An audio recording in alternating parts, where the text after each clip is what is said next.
The air smelled faintly of pine and cinnamon as Anna stepped off the bus, the cold New England wind brushing her cheeks like a forgotten memory. She tightened the wool scarf around her neck, her mother's knitting, still holding the scent of the cedar drawer it had lived in for decades. The driveway looked the same. The porch light flickered like it always had. For a moment, the past and the present blurred, and Anna felt like the girl who used to race up those wooden steps in muddy sneakers, heart pounding from joy, not from dread. She had come home for Thanksgiving, not just out of duty, but hope, the irrational kind, the soft, stubborn longing that things might be different this time. She held a pie in both hands, pumpkin, made from scratch. Her mother's recipe, annotated in cursive on a stained index card.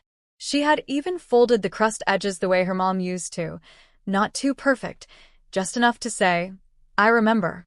Inside, the house exhaled warmth and roast turkey. The same ticking of the old grandfather clock greeted her, the same faded wallpaper, the faint scent of lemon polish, and something old, family maybe. Lisa and David were already there, glasses in hand, laughter light and mechanical. Her father stood at the kitchen counter, carving the bird with deliberate strokes. Her mother, quiet, seated, her hands folded tightly in her lap. Anna smiled, unsure who to hug first. No one moved. The silence was sharp, unnatural, the kind that hums underneath the surface like a wire pulled too tight. Then her father spoke. His voice was firm, almost rehearsed. $50,000 is missing from your mother's account. Anna blinked. Her mind didn't register the words at first. She looked from face to face, expecting clarification, a punchline, even. None came. "You had access," he said. "You helped her set up online banking, remember?" She did. 3 months ago, after the hospital scare. Her mother had asked for help, and Anna had carefully walked her through the process. Her own laptop. Her mother watching every click. "We just want the money back," he added. "If you can't return it, don't come back." The pie was still warm in her hands. She couldn't feel her fingers anymore. She opened her mouth to speak, to ask what the hell was happening. But something about her mother's silence, the way she looked down at her lap and nodded Anna, turned her cold inside. Lisa wouldn't meet her eyes. David sipped his drink. Anna set the pie down. Gently. Like setting down a memory too fragile to hold any longer. She smiled, just barely. It wasn't bitterness, not yet. It was the slow unraveling of trust, thread by thread.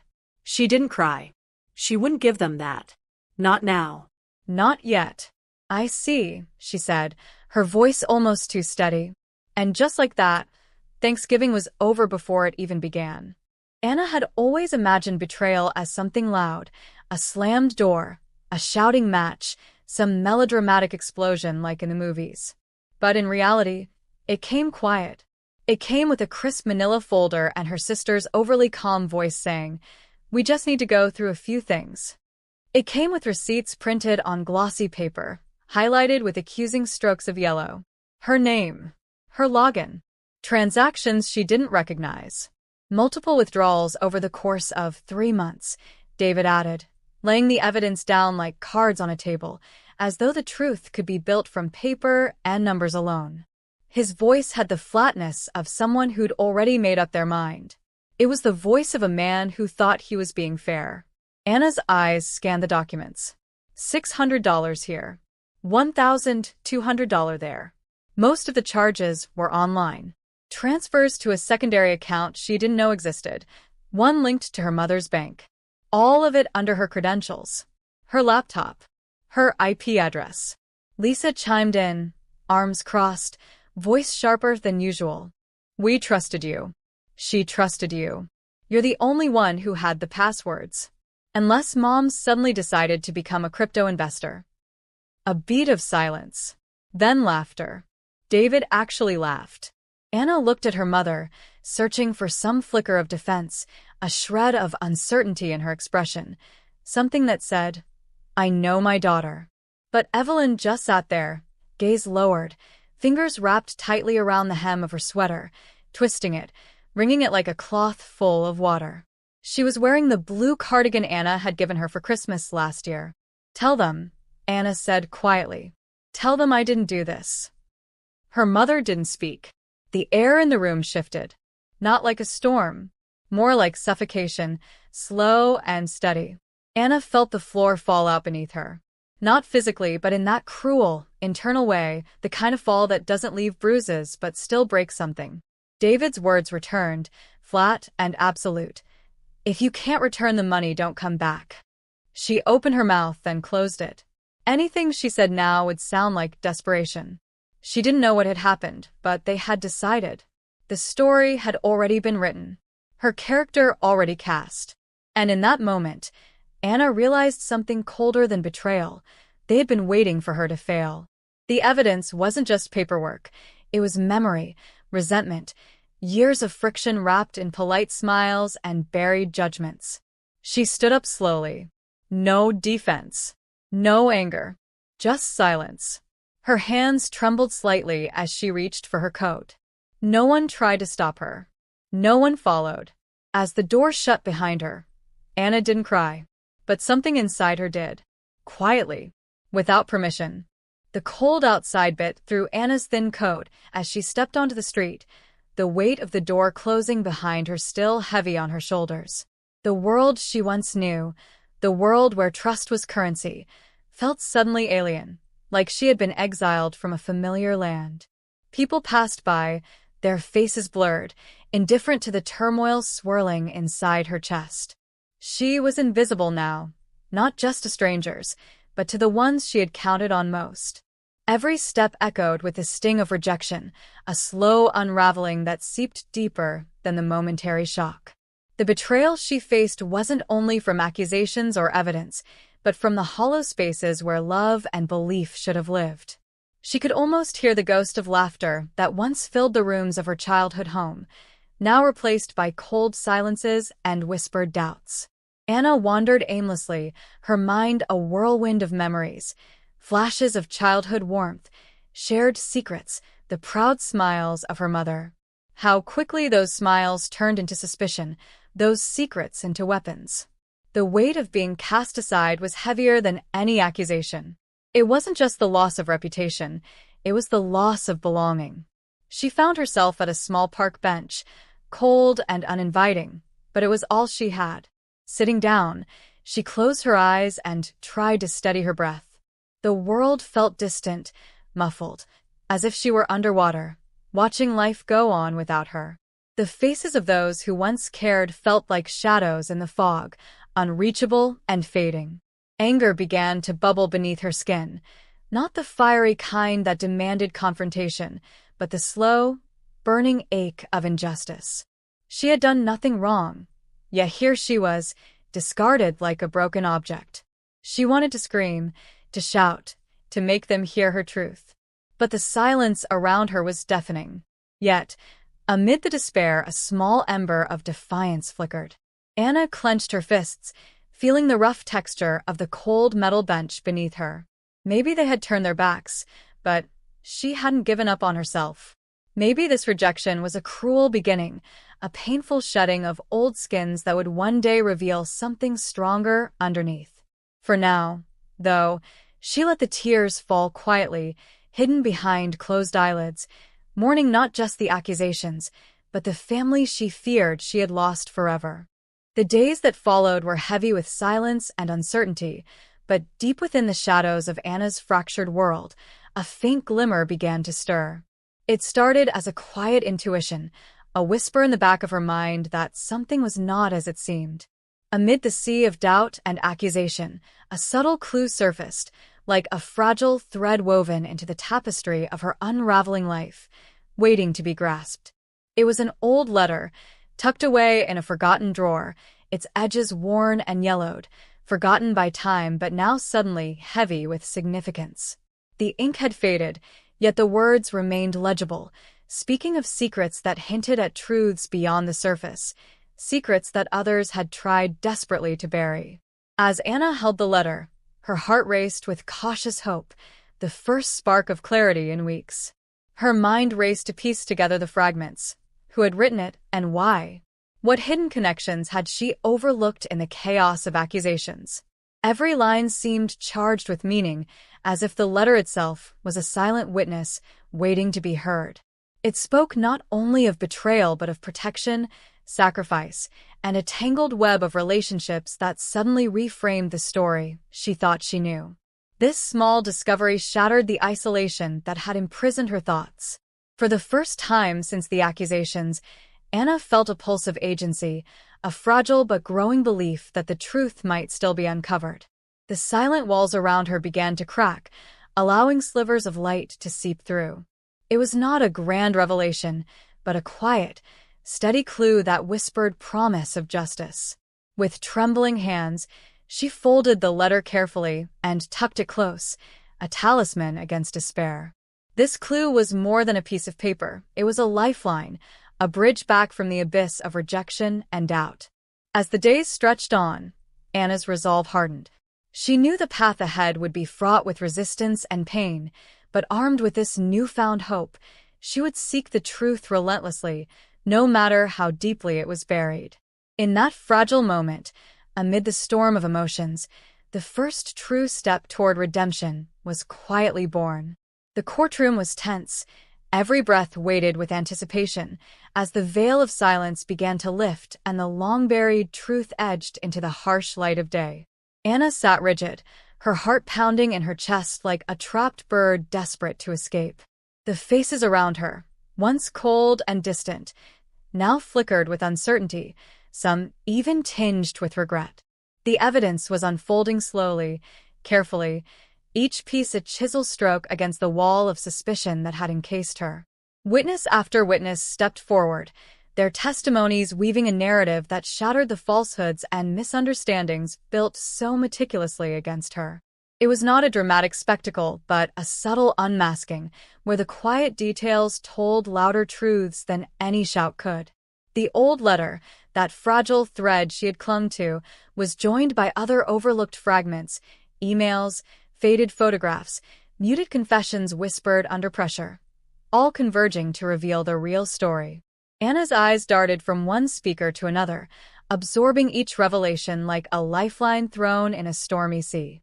The lies that had seemed so absolute began to unravel, replaced by a tapestry of loyalty, sacrifice, and hidden pain.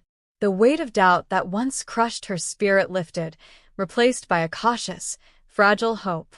The courtroom, once a battlefield, transformed into a sanctuary where justice, slow but inevitable, began to breathe.